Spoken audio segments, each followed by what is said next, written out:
Welcome to Win the Future, a podcast where we chat with folks who are tackling the most significant challenges our communities face today to make for a better tomorrow. I'm your host, Brett Broster.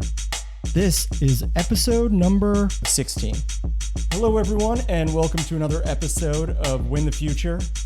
This is episode 16, and I'm here today with a very special guest and good friend of the show, Jeff Spencer, who is the host of Sweeten Up with Jeff Spencer, a fellow podcaster. And welcome to the show, Jeff. Brett, thank you so much for having me. It is so nice to see you. It's always a pleasure, and I hope you're doing well. Thank you so much. Oh, thank you. No, pleasure's all on the side of the mic. But Jeff, tell me a little bit about, and for the folks listening, about your podcast and how it came about. Thank you so much for the question. It's been a lot of fun. So the podcast came about back in April of last year now, 2020. What a crazy year 2020 was. But I was unemployed from my job when the lockdown took effect shortly after March 20th. And, you know, like anyone with a full-time job, once you find out, you're unemployed or you're not going to work and you're laid off for a little bit, you think, well, what am I going to do? And for me, I had a ton of different things on a long list of things that I wanted to get done. Cleaning up around my house, cleaning up my garage, things that you can't normally do when you have a full-time job. So once I got all of that done and got organized and cleaned up, I had extra free time because my job wasn't going to be taking me back until the first week of May. So I was trying to figure out what to do, and I always wanted to do a podcast because back in 2010 to 2013, I had a radio show with a good friend of mine, Ben Miles, at Muhlenberg College in Allentown, Pennsylvania, and we had a lot of fun, and I would either take the train from Bridgeport, the Amtrak from Bridgeport to Philadelphia, and my friend Ben would pick me up. We would drive back to the college. We would do the show from 11 a.m. to 2 in the morning. It was 91.7 WMUH, the only station that matters, is what we used to say. And it was a lot of fun. And, my friends and family would listen. And they said, man, you really have a voice for radio. You should do radio. But, I was becoming a paralegal, and I was starting to do that after college. And, I really liked doing that. And my paralegal career was pretty far ahead, at that point of last year when I was unemployed. So I thought, well, I'm not just going to switch up my careers. So a lot of friends said, hey, why don't you just start a podcast? I was always into podcasts. I really like to talk to people. I'm very chatty. I'm very social. So they said, hey, why don't you start a podcast? You've always talked about it, and see what happens. Maybe see if you can get some people on or just talk yourself. And I would thought, okay, people are at home. It's a lockdown. Maybe I'll get a few extra listeners besides my friends and family and my grandma or something like that. So I set out the first week of April, and I bought a $100 Blue Yeti microphone at Staples. It was one of the last ones they had because of the pandemic. In fact, I had to drive almost an hour from my house to get it. That's how badly I wanted to do it and start getting into it. So I bought the Blue Yeti mic, and I took it home and I plugged it into my MacBook, and I was just like, okay, let's go. And I tested it out, and I hit up my friend Ben, who I did the radio show with. And I said, hey, Ben, I'm going to do a podcast. I would like to have you on the first episode. I feel like that would be just a really, really awesome way to open things up, the pilot episode, so to speak. And he was like, sure. So I didn't know how to do a podcast or something like a podcast virtually, because I wasn't really well informed in that. I knew we had Skype, and then of course Zoom that took off, absolutely just took off during the pandemic. So I found that Zoom, you can record audio and video. Didn't know that. So I was like, great. So he came on, we did the first episode, we put it out on YouTube, our YouTube channel, and we only have 3 videos on our YouTube channel because after the first 3 videos, I decided that I was going to just stay audio and just patch in guests via Zoom and just use the audio and call it good. And, the first episodes were a lot of fun. I had a good friend of mine on, Chef Ralph Bello, up in the Hudson Valley area of New York, and him and myself and my art director on the podcast, my good friend Kurt Vinci. We chatted with him while he made fresh pasta in his kitchen of his home because he was doing Takeout Tuesdays, a little pop-up thing at a friend of his restaurant in the Fishkill area. And so we were chatting with him, and he was making pasta, and we were talking to him about everything he does in the restaurant business and how it's been affecting the restaurants and himself because of the pandemic. And it was great. And from there, we kept getting guests. I mean, right after that, I had a friend of mine, a good friend, Senator Gary Winfield, senator here in the state of Connecticut, and he came on, and that was a lot of fun. And then Will Haskell came on, Senator Will Haskell, and then Mayor Mark Boughton, and my really good friend Rahib Ali Brennan, state representative. He's amazing. I love that guy so much. And they started coming on, and I started getting comfortable and gaining, grasping what I was good at, what I wasn't good at as far as the conversations. And it just kind of kept going from there. And I was super fortunate that they could come on and join me. And yeah, so that's kind of how it got started. And I get to do this with 4 of my best friends that I grew up with since elementary school: Morgan Lutzi, Kurt Vinci, Devin Sapelli, Nick Pasacreta. They all take a part in helping me do this. And so that's kind of how it got started. Oh, that's awesome.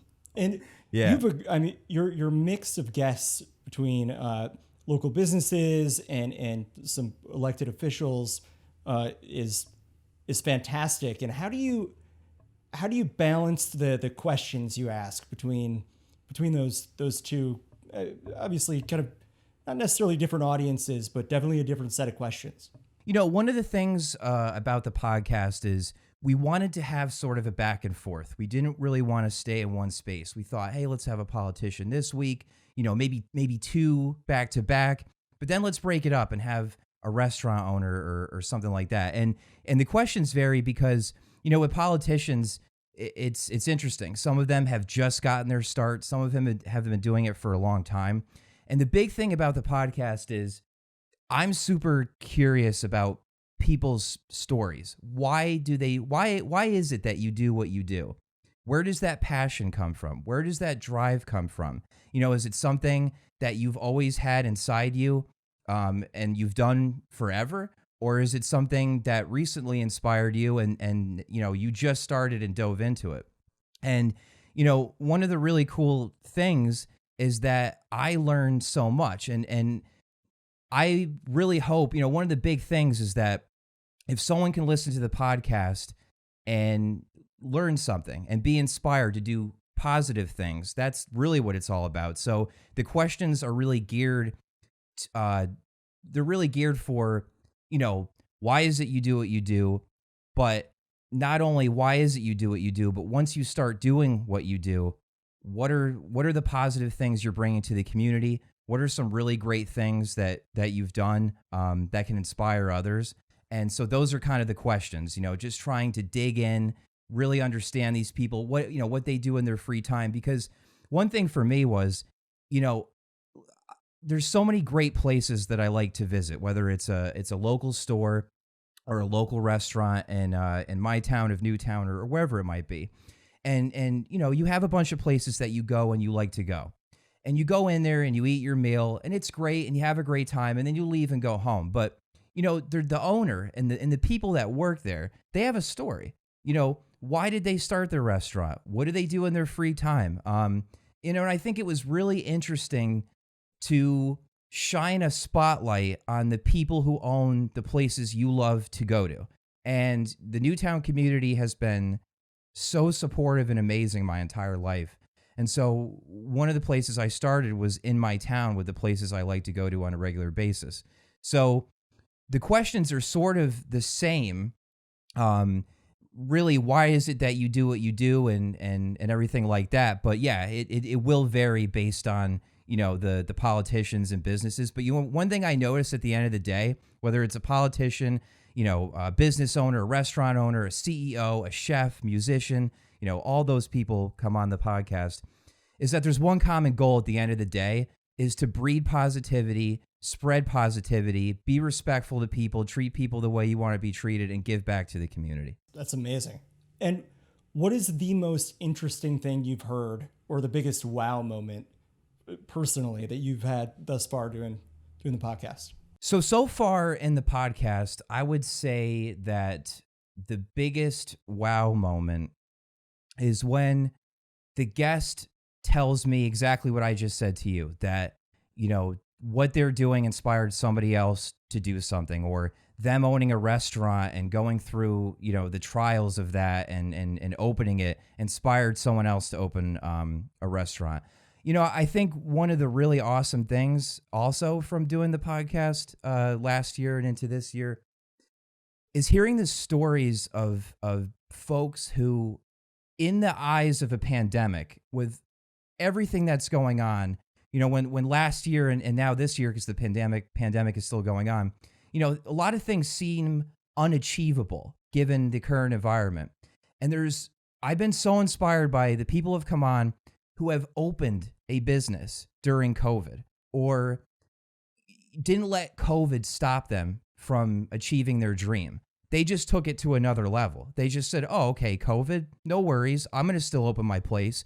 I'm going to be innovative and creative. I'm going to crush it. I'm not going to let COVID hold me back. And that has been the biggest wow moment for me, is that even with all these odds, people have been able to do great things, open businesses, and it's really remarkable. I mean, it really inspires me. It makes me get really emotional sometimes when I hear these stories, and yeah, that's definitely been the biggest wow factor, especially when it's someone who is young. I mean, in some cases, it's been I'm 29, and in some cases, it's folks younger than me that are opening businesses during COVID. So that's definitely been the biggest wow factor for me. That's great. And speaking of being young and in the midst of COVID, I know you recently had COVID, right? And how was that Yes. experience? And what advice would you have for somebody who may still hopefully this doesn't happen, but somebody else who might contract it? I think it was the Sunday after Christmas. I woke up and I wasn't feeling right. And I was just like, okay, maybe it's just a bad cold. And I took a nap and I woke up and I felt really hot. And I was thinking to myself, something's not right. I don't normally feel this way. And, I've been going to work at my job because we're a telemedicine company. And what we do is very important to a lot of people all over the country. And, we're essential. So, I always knew that there was a chance that I could get it somewhere, somehow. And I think it came from my job. But, we do a good job with masks and everything like that. But, that Sunday just wasn't feeling well. The next day, Monday, wasn't better, seemed to be getting worse. Tuesday morning, lost my taste and smell, found out that there were other people at my work that were testing positive. So I decided to go get a test, and, shout out to Danbury, Connecticut. Danbury's done a great job giving people resources, especially on their website, danbury.ct.gov. Because that's where I went. Because I didn't know, where do I get tested? Because I was in the middle of insurances, because I had just got a new job. So I was in between and I didn't have insurance. And if you don't have insurance, you can't necessarily make an appointment, I found, for a COVID test. So I got in, so I signed up on the CHC website, the Community Health Center Danbury, went to WestCon, where they're currently located doing tests, and I waited in line. And 4 hours later, I got to the front and got my test from a wonderful National Guard woman that was there, and left. And 2 hours later, got my positive results on New Year's Eve, around noon on New Year's Eve. So I thought, interesting. New Year's Eve, I tested positive for COVID. I'm entering the new year with COVID, but I'm very fortunate. I had mild symptoms. I had every symptom. I checked off every symptom when you go on Google or you go to the CDC or the World Health Organization website. I had all the symptoms, but the worst it got, I had a 101 fever for a few days. That's the worst it got. I would say the headache is probably the worst. If you have COVID and you're experiencing symptoms, definitely be prepared for the headache, because it can be pretty debilitating for sure. That was probably the worst part. That and losing taste and smell, because I love food. I eat uncontrollably. It's a problem. And I love all the local restaurants around here. And when I knew I couldn't keep supporting local because I couldn't taste anything, and I couldn't go out, I was super bummed about that. I actually just recently got my taste and smell back. It took weeks after I recovered. But what I could say to people is I took Tylenol twice every 6 hours, and that definitely really helped. There's some other drugs I was hearing, like Aleve and Advil, that can sometimes make COVID worse. I have a uncle who was a pharmacist for 30 years at Danbury Hospital, and that's what he was telling me. And so all I could say is just, if you have it mild, like I do, and you're fortunate, just, try to take something to definitely alleviate the pain, but just understand that, you got this, you can do it. The encouragement from people and all the support that I got really helped. And so when people reach out and wish you well, that definitely made me feel good, and definitely made me fight harder for sure. And I'm fortunate to be here. I know so many have lost their battle, and I know how lucky I am. And I'm very appreciative and fortunate. And I hope that anyone who gets it, definitely feel free to drop me a line and ask me any questions, of course. Excellent. Well, and I'm so sorry you had it, but that's such great advice and insight. And Jeff, we're just going to go to break really quickly, and we'll be right back with Jeff Spencer. Thank you. Win the Future is sponsored in part by Connecticut by the Numbers.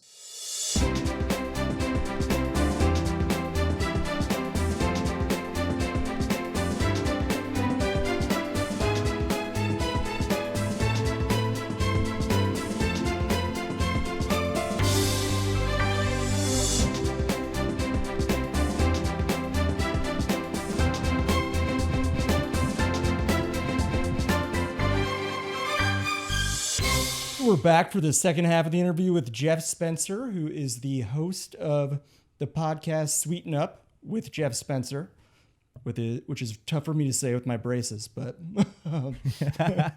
but Jeff, so starting up the podcast, which a lot of people are doing now. I think more and more, millions of people are listening to podcasts, getting their news that way.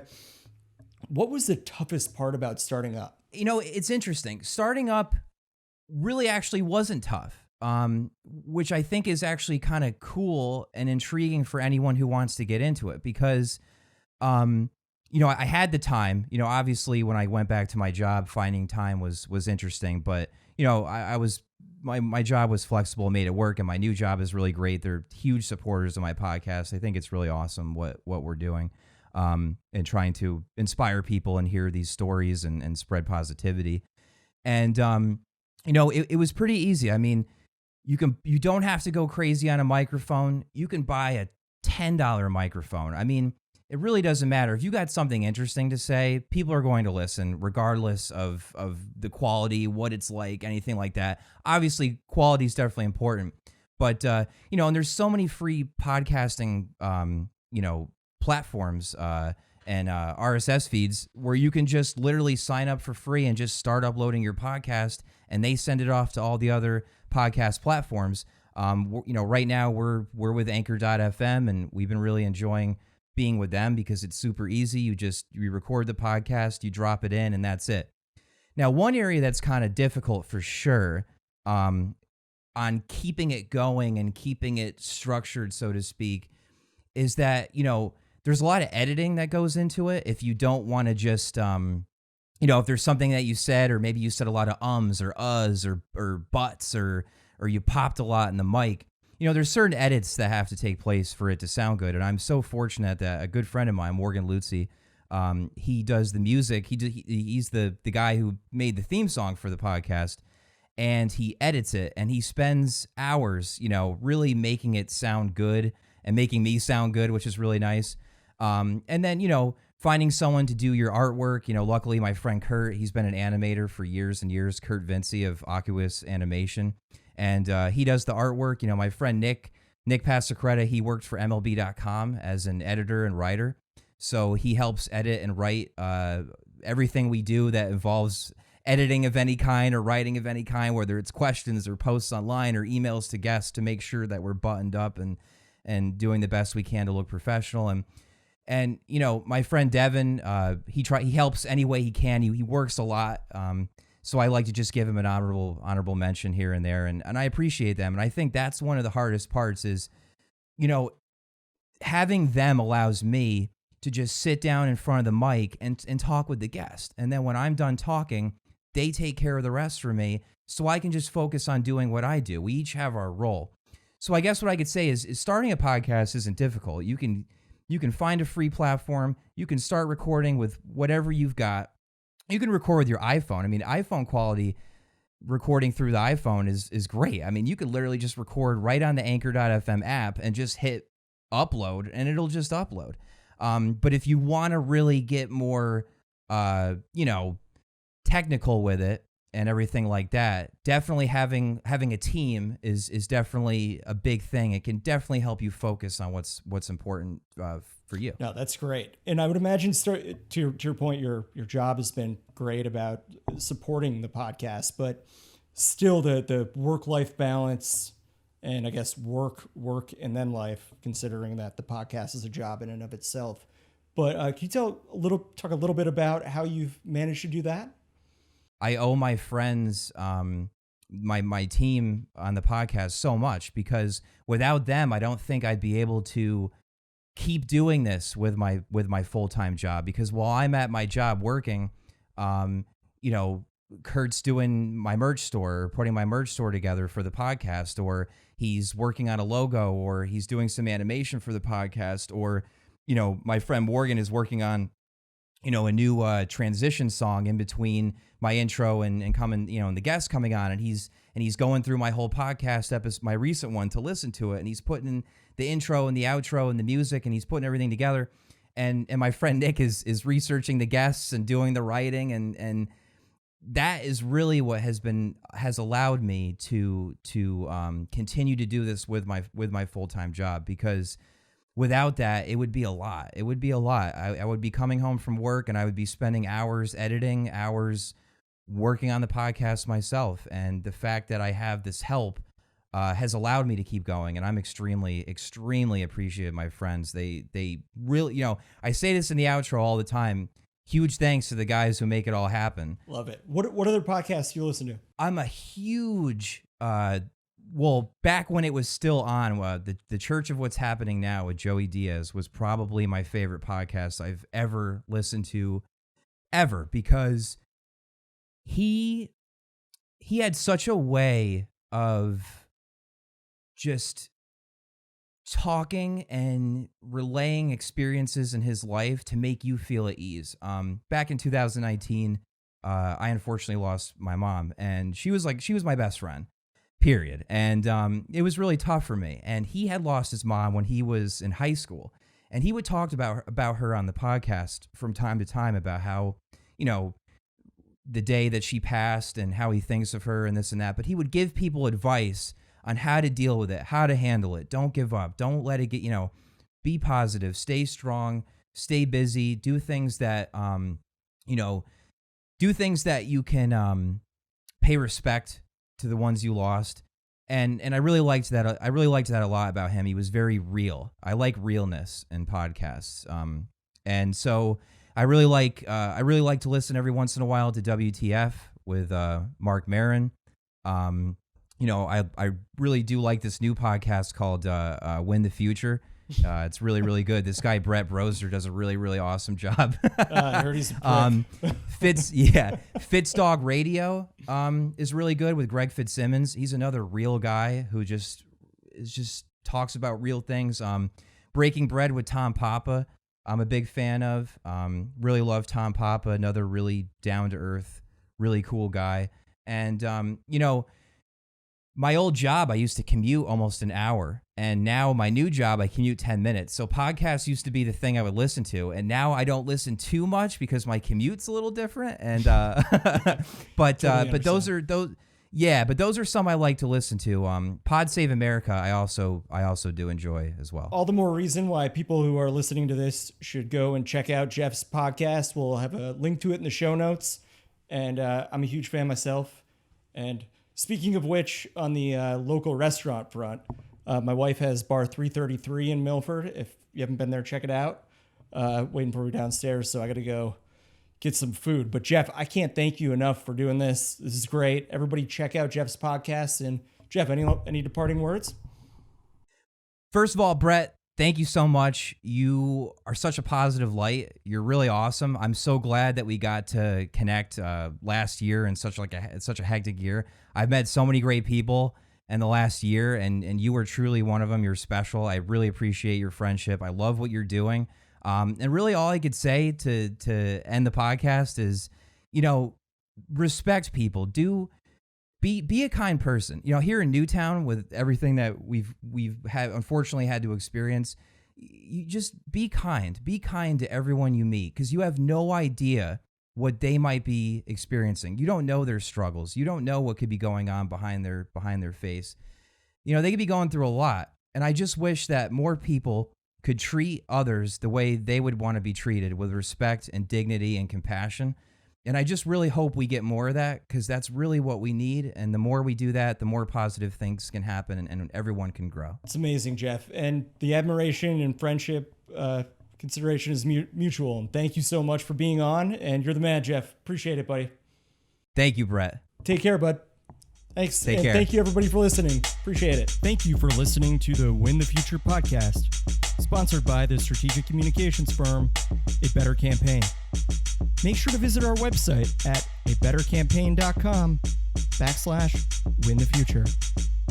Please don't forget to subscribe to our podcast on Spotify, Apple Podcasts, Stitcher, or wherever you get your podcasts, and share it with your friends. Thank you for tuning in. Please tune in again next Thursday for another episode of Win the Future.